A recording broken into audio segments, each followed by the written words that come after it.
Sehat yakni menyeluruh, bukan hanya soal fisik, melainkan soal kesejahteraan antara fisik, mental, dan sosial.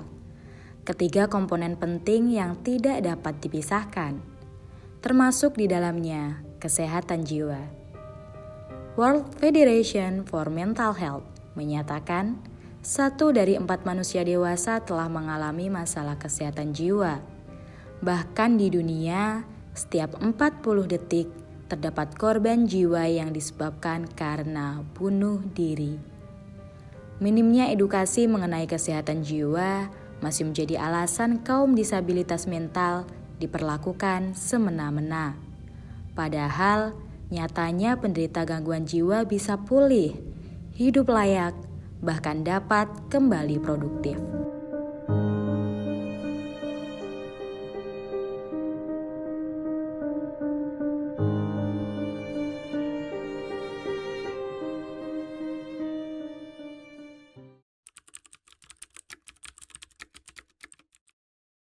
Takut pasti ya, tapi ya sedikit kasihan lah sama mereka.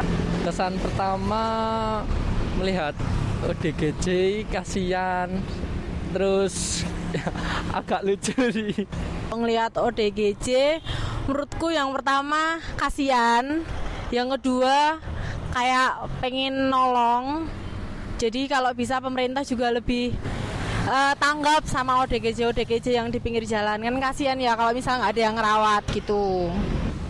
Saya merasa sangat kasihan karena mungkin ada sesuatu yang belum tersampaikan. Takut mas, soalnya pernah diteriak-teriakin. Kalau saya ya takut mungkin bakal menjauh dari ODGJ.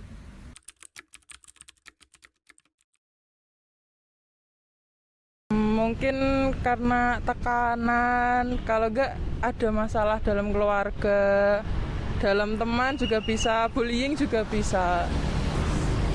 Mereka seperti itu karena banyak pikiran, banyak beban di pikiran. Kalau kenapanya mungkin karena ada masalah pribadi ya, mungkin masalah ekonomi atau faktor keluarga juga bisa, atau mungkin kurangnya perhatian dari keluarga dan lingkungannya juga bisa, seperti itu. Mungkin karena terlalu berat beban pikiran, jadi tidak ada pelampiasan buat menyampaikan. Karena mungkin mereka ada gangguan mental dari kecil atau keturunan. Mungkin dari tekanan keluarga.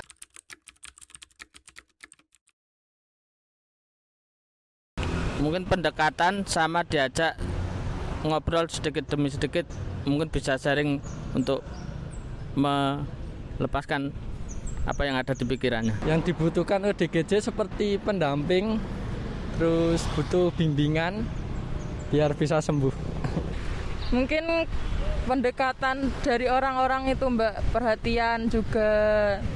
Kalau ODGJ itu menurutku yang paling dibutuhkan perhatian. Yang pertama dari masyarakat, jangan dikucilkan. Ojo dianu lah, ojo dirusui misalkan, ojo malah dilempar apa atau apa gitu. Yang kedua laporkan ke dinas sosial setempat, biar dari pemerintah juga sebenarnya kalau bisa ngurusi kayak gitu sih Kak. Jadi diurus, entah dibawa ke RSJ atau gimana. Harusnya ada budget ya untuk mengurus ODGJ apalagi yang di jalan gitu. Ya, terima kasih. Kasus gangguan jiwa juga masih marak terjadi di wilayah Surakarta. Pada tahun 2016, pemerintah kota Surakarta merilis data warga mengalami gangguan jiwa sebanyak 2.095 jiwa. Dari data tersebut, 760 orang terkena gangguan jiwa berat, sedangkan sisanya mengalami gangguan jiwa sedang.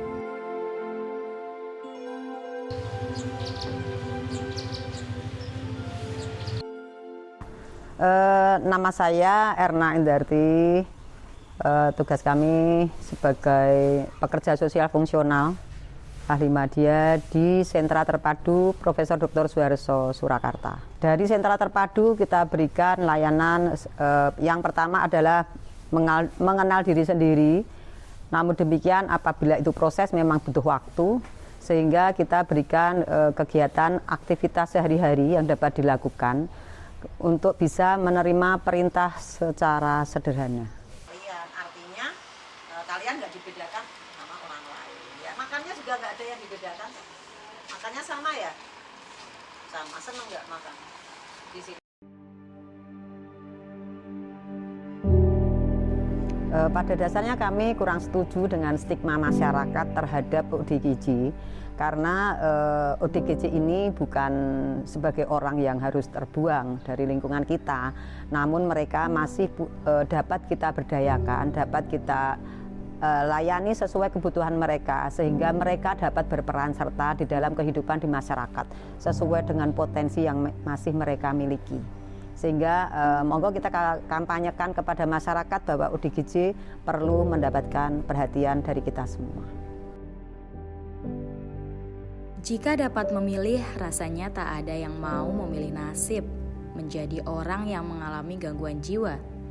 Pada umumnya gangguan jiwa terdapat beberapa jenis, yaitu seseorang mengalami depresi, gangguan kecemasan, skizofrenia, dan perilaku adiktif atau kecanduan. Pagi yang cerah, seolah sang surya menyapa dengan ceria, namun tidak dengan jiwa yang sepi. Panti Jati Adulam Ministry, di mana tempat dari ratusan pasien yang mengalami disabilitas mental atau biasa disebut gangguan jiwa. Terletak di tengah kota Solo, tepatnya di Jalan Brigjen Sudiarto, Joyosuran, Kecamatan Pasar Kliwon, Surakarta. Yayasan ini telah menjadi rumah untuk jiwa-jiwa yang hilang.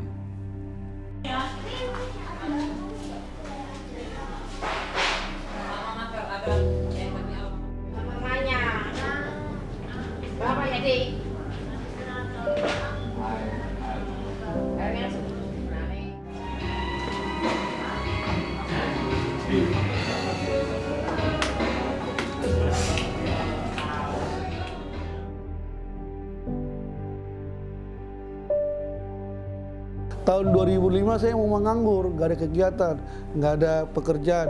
Istri pada waktu dia lesin, dia les bahasa Inggris, dia ngajar. Saya hanya di rumah, daripada saya togok-togok di rumah, saya jualan singkong, empuk, itu terkenal tela-tela. Tahun 2006 saya mulailah merenung, tahun 2007. Jadi ada waktu itu teman saya di Pracimantoro, ada pasiennya, anaknya binaan, ada keponakannya dipasung pada waktu itu. Jadi istri saya itu tergugahlah hatinya untuk membuka panti di tahun 2007. Sampai sekarang di tahun 2022 pasien kami semakin bertambah. Itu ada sekitar 115 orang yang kita layani di tempat ini karena anak-anak binaan kita ini semakin banyak. Itu titipan dari Satpol PP, titipan dari Dinas Sosial, dan juga titipan dari warga-warga yang ada anak-anak binaan mereka yang mengalami depresi.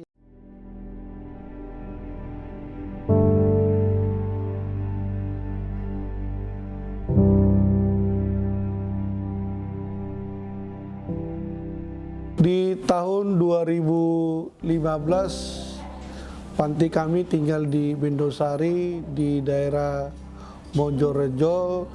Itu ada anak binaan kami sekitar kurang lebih 30 orang. Itu kami ada tinggal di sana selama 2 tahun lah. Kami tinggal di sana tahun 2011, 12, 13 sampai tahun 2015. Tahun 2015 kami mengalami satu gejolak. Pada waktu itu ada anak binaan kami lompat pagar karena kamarnya dijebol, itu asbesnya sama gentengnya dijebol dan dia lompat pagar. Setelah dia lompat pagar, dia tidurlah di pinggir jalan.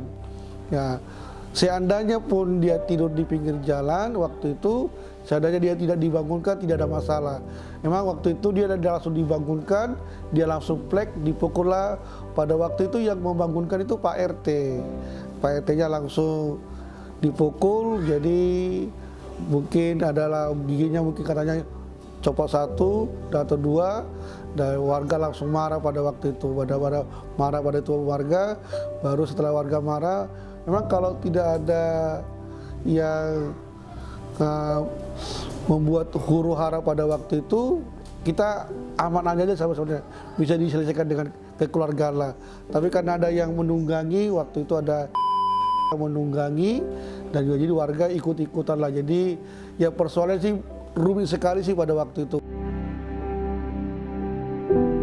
Memang ini dilema sebenarnya. Ini orang-orang OGJJ ini memang sudah dikategorikan mereka ini memang merasakan, mengganggu, memang sudah di stigma di masyarakat. Orang-orang seperti ini memang sangat menakutkan.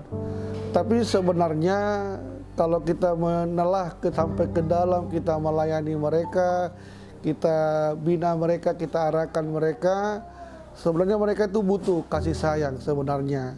Tapi karena stigma dari luar itu, ya udah, jadi mereka harus disingkirkan.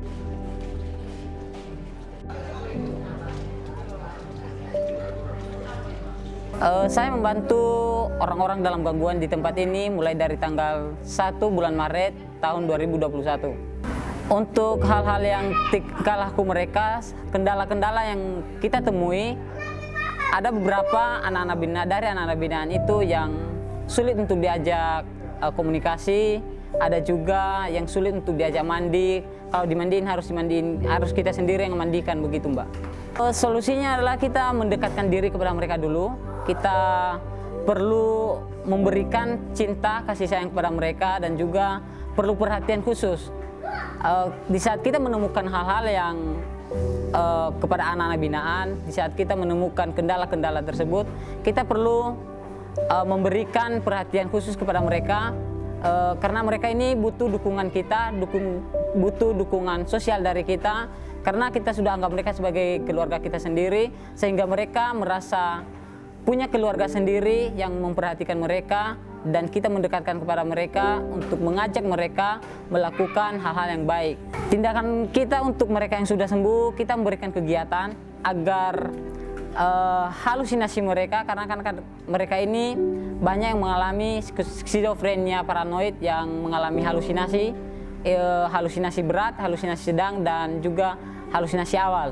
Jadi mereka ini yang sudah sembuh-sembuh, yang sudah bisa diajak ngobrol, kita perlu memberikan yang namanya itu aktivitas mereka. Di saat kita memberikan aktivitas mereka, mereka dengan punya aktivitas, pikiran-pikiran yang halusinasi tadi akan teratasi dengan kegiatan-kegiatan yang kita berikan. Dan juga sebagian yang sudah sembuh kita kembalikan kepada keluarga yang mau menerima mereka, begitu Mbak. Para pasien-pasien ODGJ ini memiliki aktivitas layaknya orang normal. Mereka ikut membantu kegiatan sehari-hari. Perlakuan tersebut diberikan agar kelak menjadi bekal bagi mereka ketika kembali di tengah masyarakat. Nama saya Pak Haji, saya dari Kalimantan Tengah. Nama saya Joko Irwanto, kelahiran tahun 59, jadi 62 sekarang. Saya berasal dari Gajahan, Solo. Nama saya Fatur Badia Rahman, umur 18 tahun, asli Banyuwangi, tinggal di Sukoharjo, Jawa Tengah. Umur Sidi, saya tinggal Kemasan, saya tinggal di Kemasan Sukoharjo, Waduk Mulur. Saya di sini mau 4 tahun, pas habis tahun ini 4 tahun. Nah, di sini berapa minggu atau berapa bulan? Seminggu. Saya di sini 5 bulan. Setengah tahun. Saya dulu ikut pelayanan di gereja di Kalimantan. Ya, dibawalah Pak kendala sama Ibu Pendeta, katanya di Solo ada itu, ada Penyembuhan. ya, ada bakti rehabilitas penyembuhan. Kamu bisa ke sana katanya. Boleh, aku bilang. Ya akhirnya dia bawa ke sini.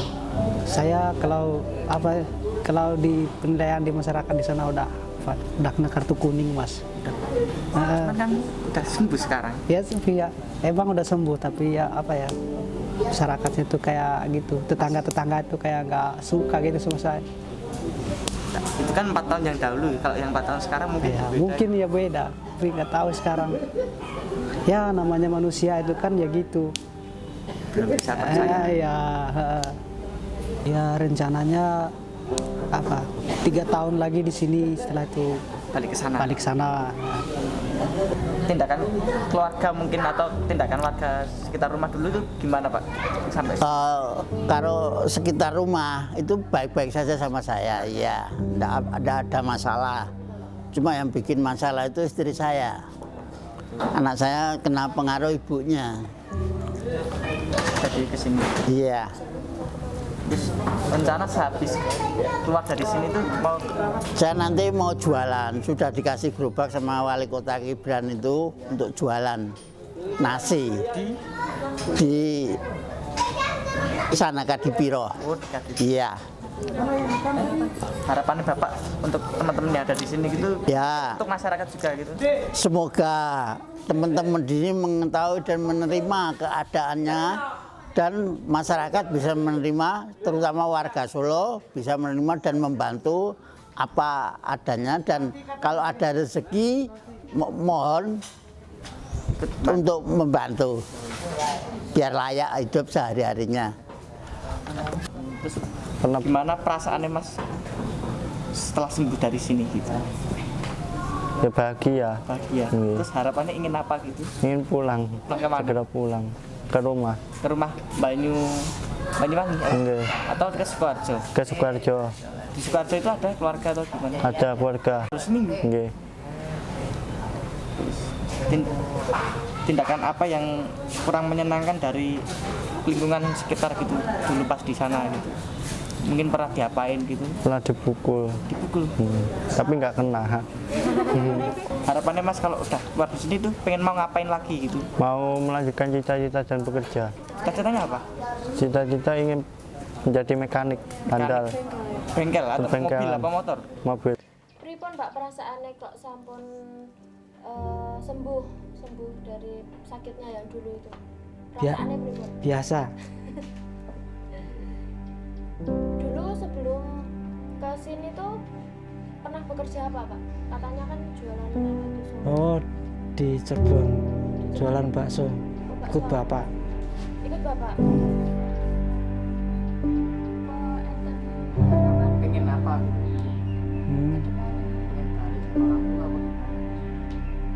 Pengen ya biasa ketemu orang tua.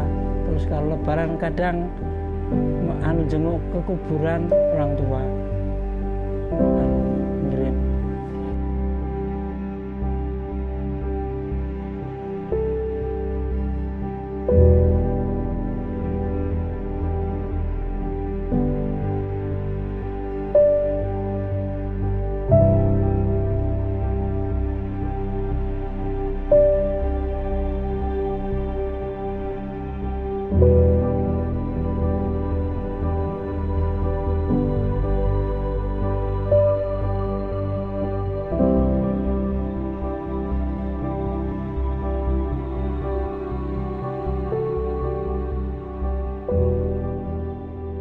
Harapan saya sendiri di saat anak-anak binaan di sini itu sudah mengalami mengalami peningkatan dalam hal mereka udah bisa beraktivitas kembali, dalam hal mereka udah bisa diajak ngobrol dan juga nggak marah-marah lagi. Nah, harapan saya itu masyarakat di luar sana itu bisa menerima mereka, karena tujuan kita itu memanusiakan manusia. Bagaimana cara kita memperlakukan mereka dengan memberikan dukungan lagi kepada mereka. Tugas kita cuma mengembalikan kepercayaan diri mereka aja. Karena kan yang orang dalam gangguan ini kepercayaan dirinya tidak kurang percaya diri, dan juga mereka merasa bersalah terhadap diri sendiri.